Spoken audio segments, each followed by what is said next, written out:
네, 여러분 안녕하십니까?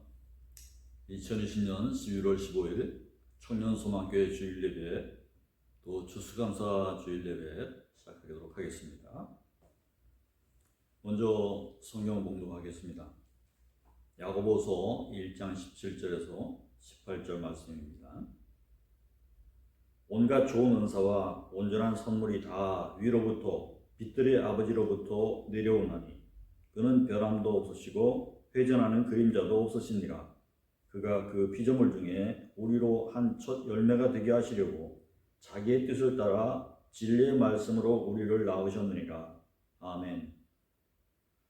주께 감사하라 라는 제목으로 오늘 예배 말씀 증거하겠습니다. 우리 하나님은 만왕의 왕이 되십니다. 우리가 왕정은 아니지만 왕적인 몇몇 나라가 있죠. 내가 영국이라는 나라에서 조금 살다 왔는데 그 차이를 분명히 알겠더라고요. 엘리자베스 여왕이 계셨는데 왕정의 수에서 이미 명목상의 통치자로만 남아있죠. 그런데 그럼에도 불구하고 국민들의 입에서는 그 왕가에 대한 어떤 가십거리는 있지만 엘리자베스 여왕에 대한 어떠한 비판도 하는 적을 보지를 못했습니다. 내가 있었을 때 2002년도였는데 고희를 맞았다고 해서 한 2주 동안 그 국가적인 공휴일로 지정하고 축제를 벌였던 것을 봅니다. 그러면 그 국민들은 길거리에 나와서 춤을 추면서 퀴즈나 무슨 대회나 이런 것을 하고 잔치를 벌이면서 음식도 나누고 그렇게 했던 것을 기억합니다. 그 나라의 모든 화폐에는 엘리자베스 여왕 한 사람만 그렇게 들어가 있죠. 그래서 여왕에 대한 충성도가 굉장히 높고 또 감사가 배어있는 나라다. 그렇게 생각을 합니다. 그래서 그 여왕이 즉위할 때에 성공의 주교가 큰 역할을 하는데 그 뜻은 하나님으로부터 그 권한을, 그 통치의 권한을 위임받는다 라고 하는 그 의미를 갖고 있는 것입니다. 그러니까 백성들 중 누구도 하나님의 권한에 감히 도전할 생각을 갖지는 않겠죠. 이 나라의 자연과 국제적인 환경과 우리의 모든 삶의 기저가 다 전능하신 하나님 덕분 아닙니까? 그런데 돌아보면 우리 코로나19에 대해서 수많은 많은 사람들 의료진을 향해서 이 덕분에 챌린지를 했잖아요. 그런데 그럴 줄은 알면서 이렇게 모든 것을 주신 하나님께는 감사를 드리지 못하는 사람들이 얼마나 많은지 알 수가 없습니다. 그래서 그런 부분들이 참으로 안타까운 그런 현실이죠. 우리가 지난 한 해를 돌아보면서 참 감사한 일이 많습니다. 미국에서는 지난 3월에 코로나로 인해서 사망명이 됐다고 난리가 났고 전 세계에서 그걸 톱뉴스로 다뤘는데 그런데 지금 현재는 전 세계가 하루 5천만 명이나 이게 감염되는 이러한 팬데믹이 아주 극심해지는 그런 상황에 이르렀거든요.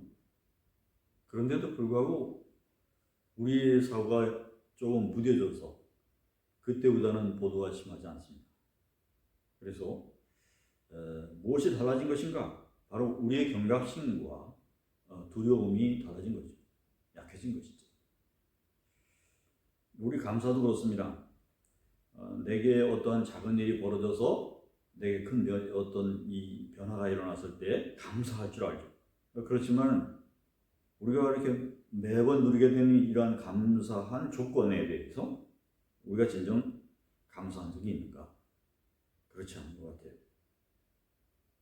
그래서 사실 지금의 세상은 이렇게 많은 사람이 병으로 죽어가는 이러한 세상인데도 불구하고 이렇게 좋은 의료진을 갖춘 이 대한민국에서 이렇게 코로나19에 잘 대처하는 이 나라에 우리가 속해 있다라고 하는 것이 얼마나 감사한지 그것을 참 우리가 알았으면 좋겠다 생각합니다. 나는 개인적으로 한 해를 돌아보면서 아버님이 뇌출혈로 쓰러지셔서 수술도 받고 그 고생을 좀 많이 했거든요. 그런데 지금 보니까 조금 개선이 돼서 우리도 그에 대해서 삶을 맞춰갈 수 있고 가족들이 더 이상 큰 충격을 받지 않게 돼서 감사합니다. 또 우리가 돌아보건대 우리 중대가 이렇게 카톡과 함께 이렇게 우리가 교우들과 이렇게 소통할 수 있는 그나마 끈이 있어서 이렇게 오프라인으로나마 유튜브로 예배를 드려볼 수 있었다는 것에 대해서 하나님께 감사를 드립니다. 여러분과 내가 코로나로 인해서 어떠한 큰 피해를 보지 않았다는 것에 대해서 감사거리를 찾게 됩니다. 우리가 성서에 볼 때 하나님이 감사를 받으신다고 말씀하고 있거든요. 그리고 사실 예수님도 율법을 폐하신 적이 없어요. 율법을 완성하셨을 뿐이거든요. 당신 스스로가 단번에 제사가 되셨다는 그 사실 우리가 알고 있죠. 그것으로 인해서 기존 유대인이 드리던 여러 가지의 율법들 중에서 한 가지 주님께만 향한 어떠한 감사, 이것 말고는 다른 게 필요 없게 되는 것이죠. 그런데 우리가 여전히 구약에서 줄곧 우리가 배우게 되는 하나님께 나올 때 빈손으로 나오지 않았다는 것, 그것을 우리가 잊고 우리가 예배에 나오거든요. 예배 순서에서 1년 내내 이렇게 볼 때에 우리가 무엇을 드립니까? 그러지 않잖아요. 그래서 헌금 순서가 왜 있나? 그 의문을 가진 사람이 있을지 모르겠는데 헌금 순서가 없는 예배가 정식 예배라고 할 수가 없어요. 그 주님은 감사를 돌리는 행위가 필요 없다고 하신 적이 없고 또 감사를 돌리지 않는 사람은 오히려 꾸짖으셨어요. 이렇게 이 예배를 나오면서 우리가 우리 영이 치유받고 우리가 긍정적인 마음을 회복하고 우리가 정상적인 삶으로 다시 뛰어들 수 있게끔 해주시고 또 우리가 구하는 것마다 하나님께서 은혜로 부어주신 그 감사를 우리가 제대로 돌리며 사는 것. 우리 성도들에게도 그와 같은 똑같은 질문을 하실 수 있다고 생각합니다. 그에 대해서 우리가 보면은 그렇지 않거든요.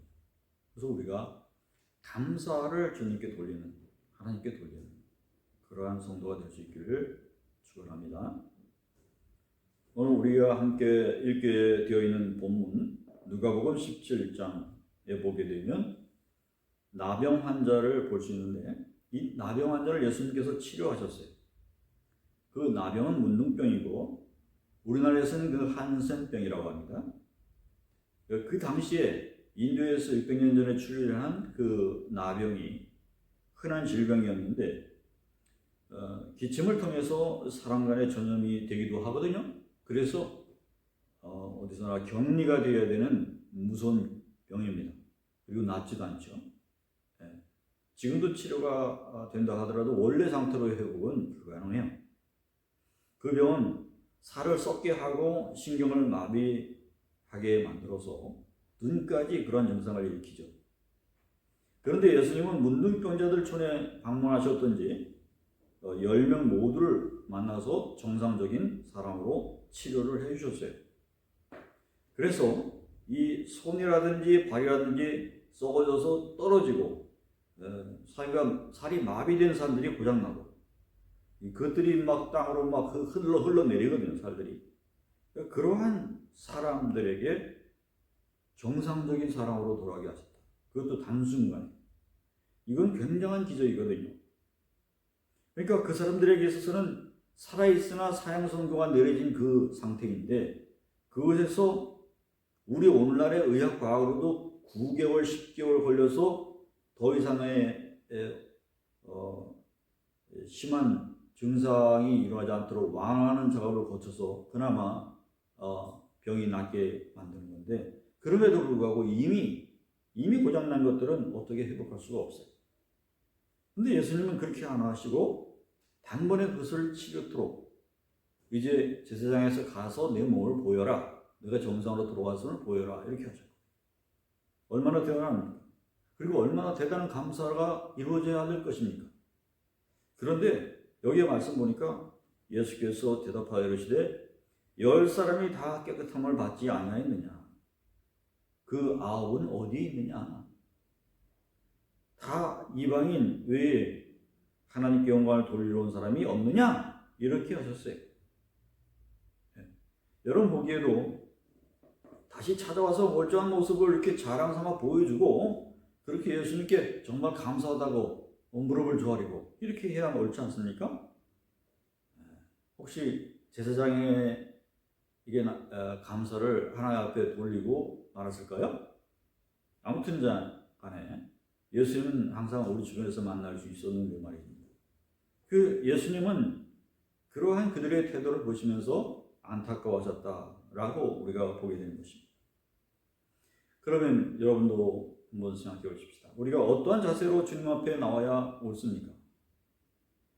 구약에서 절기를 지키는 그 규례에서 이렇게 말씀합니다. 너희 가운데 모든 남자는 1년에 3번 곧 무교절과 칠칠절과 초막절에 내 하나님 여호와께서 택하신 곳에서 여호와를 배웠고 빈손으로 여호와를 배웁지 말고 각 사람이 내 하나님 여호와께서 주신 복에 따라 그 힘대로 드릴지니라. 신명기 16장에 말씀하고 있거든요. 그러니까 빈손으로 나오지 말라는 겁니다. 우리가 생각해도 그렇죠. 예수 그리스도께서 우리를 대신한 화목 제물, 화목 제사의 화목 제물이 되어 주셨어요. 성경 로마서 3장 25절에 말씀합니다. 이 예수를 하나님이 그의 피로써 믿음으로 말미암는 화목 제물로 세우셨으니 이는 하나님께서 길이 참으시는 중에 전에 지은 죄를 간구하심으로 자기의 의로우심을 나타내려 하심이니. 또 요한 1서에도 그와 비슷한 말씀을 하고 있어요. 그는 우리의 죄를 위한 화목 제물이니 우리만 위할 뿐 아니요 온 세상의 죄를 위하십니다. 4절에 말합니다. 4장에 말합니다. 사랑은 여기 있으니 우리가 하나님을 사랑하는 것이 아니요 하나님이 우리를 사랑하사 우리 죄를 속하기 위하여 화목 제물로 그 아들을 보내주셨습니다. 아멘. 주님께서 우리의 화목 제물이 되어주신 거예요. 그러니까 율법이 없이 한 것이 아니라 율법을 완성하셔서 단번에 하나님께서 드려지는 제물이 되어주신 거죠. 그러면 구약의 5대 제사 중에 하나는 이 화목제가 무엇인지에 대해서 한번 구약은 뭐라고 말했었는지에 대해서 한번 보죠. 어려운 공경에서 구제받은 것에 감사해서 드리는 것이 이 화목제인데 암수 구별이 없이 동물 중에서 가장 값진 것을 골라내어서 그것에 가장 값진 부위를 또한 골라내고 그것의 기름과 내장을 하나님께 향계 제사로 태워드리고 또 일부는 제사장에게 드리고 또 일부는 회중과 그 고기를 나누는 것이라 이렇게 나와 있습니다. 그러면 여러분 여기에 이미 드려진 것을 나누는 형식으로서 이 예배에 참여하고 있는데 그러면 예수님께서 그 많은 제사를 통합해 주셔서 이 화목제 양식으로서 제사로서 드려졌다. 그러면 참여하는 사람은 무엇을 가지고 옵니까? 감사에 각각의 준비된 헌물이 있어야 된다는 거예요. 감사의 표현이 있어야 된다는 거예요. 그것을 우리가 잊으면 안 되겠습니다. 빈손으로 나오지 말라. 이 말씀을 기억하기 바랍니다. 오늘 우리가 추수감사절 예배로 드리고 있는데요. 우리가 이미 7월에 있었던 맥추감사절이 바로 이러한 추수감사절의 전통적인 의미에 해당한다. 왜냐하면 우리가 첫 이 땅의 곡식으로서 보리를 수확해서 드리는 날이거든요. 근데 우리가 이러한 감사절도 대개 보통 그냥 지났기 때문에 이러한 소산물에 대한 감사절을 우리가 제대로 지키고 있지 않았다고 볼 수 있어요. 그래서 오늘 택해서 추수감사절 예배로 우리가 드리고 있는 것이죠. 근데 원래 추수감사절은 그 유래가 영국에서 미국으로 건너온 청교도들에 의해서 시작됐어요. 그 청교도들의 어떠한 신앙 고백에 의한 그러한 기념일이기 때문에 이것을 우리가 받아들이고 나누는 거예요. 전통적으로 우리가 농경사회의 특성상 추석에 드리는 것이 더 의미 있다고 생각하겠지만, 그러나 여기에 깃들인 그 신앙을 본받자는 의미에서 이 추수감사절에 그 지켜서 예배를 드리고 있거든요. 보십시다. 영국이 종교 박해가 있었을 때에 1620년에 북미 대륙으로 이제 이주를 결심했어요. 그때 떠난 사람들이 102명이었어요.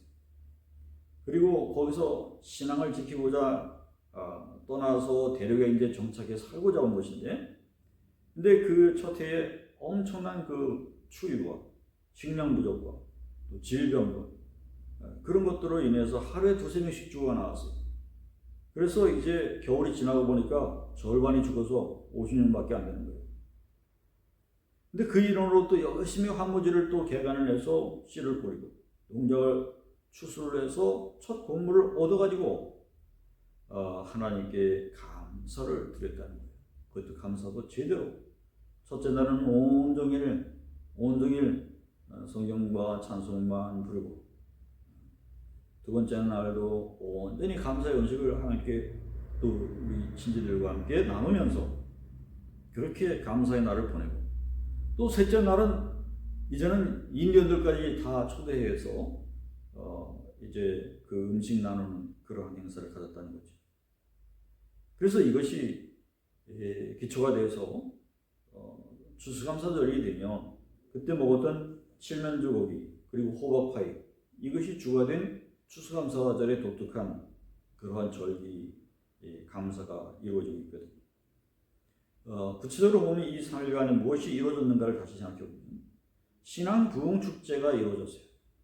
그리고 마지막 날에는 지역 사회의 사랑 나눔의 행사가 이루어졌어요. 그것을 기념하게 해서 그들의 없어도 같이 나눈다. 없어도 하나님께 감사를 드립니다.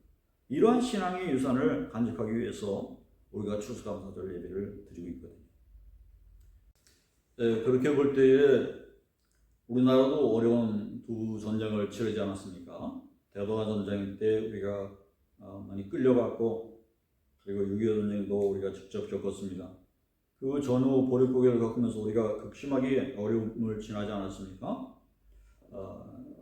그럼에도 불구하고 우리가 신앙이 허용되는 이러한 자유로운 대한민국의 헌법을 주시고, 또 그러한 나라에서 우리가 자유롭게 하나님을 섬겨왔음에 대해서 우리가 하나님께 감사를 드리게 되고, 또 이렇게 선지국대회에 이렇게 오르게 돼서 하나님께 감사를 드려야 되죠.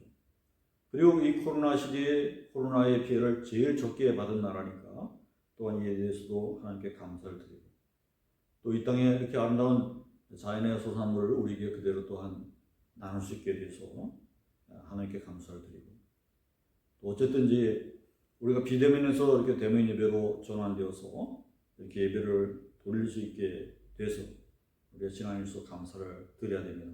이런 의미를 담아서 올해 이렇게 추수감사절 예배를 드리게 되는 것입니다. 여러분, 사실 우리가 이 하나님이 주시는 선물입니다. 우리 자신이, 우리의 생명도 그렇고요, 우리가 감사를 해야 됩니다. 예수님 또한 우리에게 주신 선물이죠. 한 번은 예수님이 사마리아 여인과 대화를 하시면서 이렇게 말씀하셨어요. 내가 만약 하나님의 선물과 또 내게 물을 달라고 하는 이가 누구인 줄 알았다면, 여기에서 우리가 기억해야 될 건 예수님께서는 자신의 존재를 하나님의 선물이라고 표현하신 것입니다. 우리 각 사람 또한 하나님의 선물을 받았어요. 사도 바울에 의하면 예수님의 카리스를 선물로 받았다. 선물을 은혜로 받았다. 에베소 4장 7절에서 우리 각 사람에게 그리스도의 선물의 분량대로 은혜를 주셨습니다. 지금 우리가 선물을 이미 다 받았어요. 근데 그 받은 선물에 대해서 그것을 알고 하나님께 감사를 드리느냐 하는 것은 여러분들이 각자의 몫이라는 거예요. 근데 아직도 감사를 하지 않는 그런 신앙인들이 또한 많다는 거예요. 또 예수님께서 사도 바울이 이렇게 얘기했습니다. 각자 사랑의 빚 외에는 아무에게도 빚을 지지 말라. 빚을 지지 말라는 데 역점이 있는 것이 아니고 사랑의 빚은 지자, 그런 뜻입니다. 우리가 생각해보면 내 사랑으로 우리가 사랑을 받아오면서 커왔거든요. 근데 그와 같은 사랑은 우리가 사랑을 돌려드릴 수가 없어요. 되갚을 수가 없어요. 대부분 위에서 갚을 수 없는 종류를 우리에게 주셨기 때문이죠. 그럴 때 우리가 방법을 주셨어요. 하나님께 기도하고 감사를 드리면 하나님께서 그 은혜를 고루고루 채워주신다는 거예요. 우리 생각해 봅시다. 이 같은 것이 예수님의 사랑에 대한 감사도 마찬가지입니다. 우리가 갚을 수 없는 감사의 조건을 주셨잖아요. 죽을 수밖에 없는 우리를 살게 해주시고 우리의 죄값을 치르시고 당신의 백성으로 삼아주시고 천국으로 우리에게 길을 열어주신 것이죠. 그 같은 갚을 수 없는 사람은 어떻게 갚습니까? 예배를 통해서 하나님께 감사하면 하나님께서 그것을 받으신다는 거예요. 할렐루야. 그래서 우리가 이제 그리스도인이 되었으면 이러한 사랑에 대한 감사를 할 수 있어요. 그러면 사도 바울은 이것을 구제의 사랑으로서 다시금 형제들한테 이웃에게 나눠줄 수 있다. 또 우리 그리스도인이 되었으면 이제 이것이 감사가 하나의 생겨난 의무인 것으로 감당해야 될 것으로 우리가 받아들여야 될 것입니다. 오늘 본문을 우리가 읽겠습니다. 본문을 보면 사도 바울도 우리 존재가 하나님의 선물임을 강조하면서 이렇게 말씀했어요. 온갖 좋은 은사와 온전한 선물이 다 위로부터 빛들의 아버지께로부터 내려오나니 그는 변함도 없으시고 회전하는 그림자도 없으시니라. 그가 그 피조물 중에 우리로 한 첫 열매가 되게 하시려고 자기의 뜻을 따라 진리의 말씀으로 우리를 낳으셨느니라. 여기서 온갖 좋은 은사는 앞에서 바울이 말했던 카리스, 은혜의 축복에 대해서 말씀했습니다. 그런데 여기서 와라고 하는 접속사를 통해서 온전한 선물을 또한 받았다고 얘기하는 거거든요. 온전한 선물이 무엇인지에 대해서 그 다음 절에 나와 있어요. 바로 우리를 낳으신 그 사실입니다. 그러니까 여기서 말씀하고 있는 것은 우리가 이 땅에 태어나는 것 자체가 하나님 주신 좋은 선물이다라고. 아멘입니까? 그러므로 우리는 이와 같은 자세를 가지고 하나님께 무조건적인 감사를 돌릴 수 있어야 되겠습니다.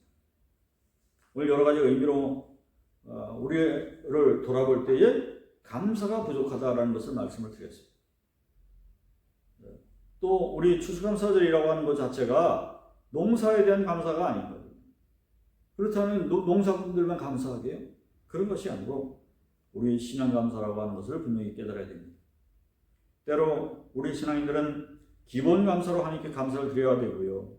또 우리 생활 감사로 하나님께 드려야 되고요. 또 특별한 일이 있을 때마다 특별 감사를 하나님께 드려야 돼요. 그리고 여기에 추수감사절의 유래에 나오는 것처럼 어려웠어도 얼마나 어려웠습니까? 온 사람들의 당도한 사람들의 절반이 죽어나갔는데도 불구하고 그 절반들의 그 식량을 챙겨주시고 다시금 살게 해주신 그 신앙을 지킬 수 있는 자유로운 땅을 주신 것에 대해서 감사했거든요. 그러니까 어려웠을 때 신앙적인 감사를 드렸던 그들을 기억하자는 것이거든요. 그래서 우리의 신앙은 어떻게든 표현될 수 있어야 됩니다. 감사로 하나님께 표하시기 바랍니다. 그렇게 될 때에 하나님께서는 그것을 보시고 그 귀한 믿음을 보시고 갑절로 축복해 주실 줄로 믿습니다. 자, 그래서 여러분들이 감사로 하나님께 헌금으로 표현하고 그것을 통해서 축복받는 성도들이 다 될 수 있기를 바랍니다. 기도합시다.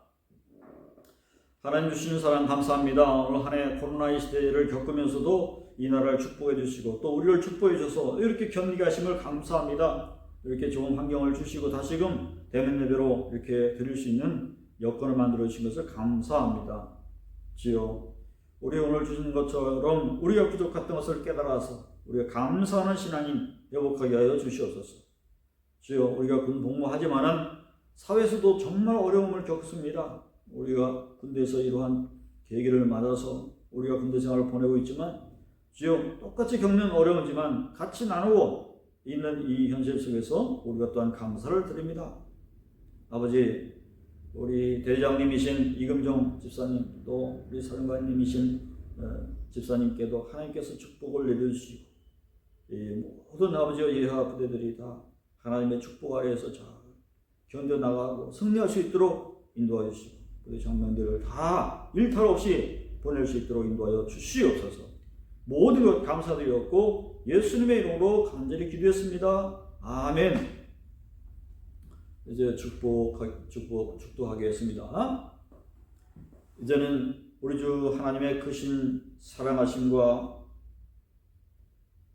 땅에 우리 화목제물이 되어주셔서 우리의 구세주가 되셔서 우리의 죄를 단번에 해결하여 주시고 천국 백성을 삼아주신 예수 그리스도의 놀라우신 사랑하심과 또 성령 강화 감동하여 주셔서 지금 우리로 깨닫게 하여 주시고 우리의 천국 백성으로 아버지 하나님께서 닮아가게 하여 주시고 아버지 하나님 또한 우리가 모든 생활 속에서 견뎌낼 수 있을 정도로 하나님께서 우리를 이끌어 주시고 동행해 주시는 성령님의 감화 감동 주심이 주여 오늘도 믿음의 길을 잃지 않고 이렇게 신앙 정진하여서 앞으로만 나아가고자 다짐하는 우리 청년소망 모든 교우들과 또 우리 신앙인들 위해 지금부터 영원히 함께 계시옵시기만을 간절히 축원하옵나이다. 아멘. 하나님 감사합니다. 영광의 박수를 돌려드립니다. 하나님 감사합니다.